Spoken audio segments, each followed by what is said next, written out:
mencegah atau ini diberi sanksi kalau besok.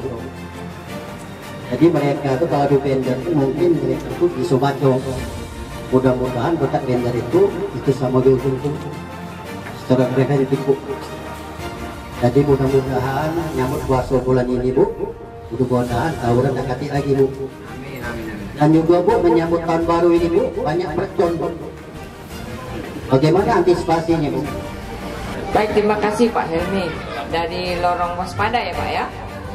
Baik, nanti memang sebentar lagi nak acara tahun baru, nak puasa juga, mercon, tawuran memang ada. Ini memang sudah menjadi antisipasi kami terkait dengan tahun baru dan menjelang menyambut puasa. Ini banyak Pak, ya tawuran, balap liar itu asmara subuh, bener kan? Nah itu sering terjadi, tapi ini sudah menjadi PR kami Pak.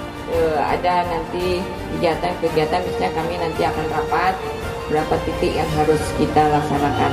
Nah untuk terkait mercon nanti tolong Pak dari Dirintel yang mengizinkan mercon itu ada dan tidak dari Polda Pak.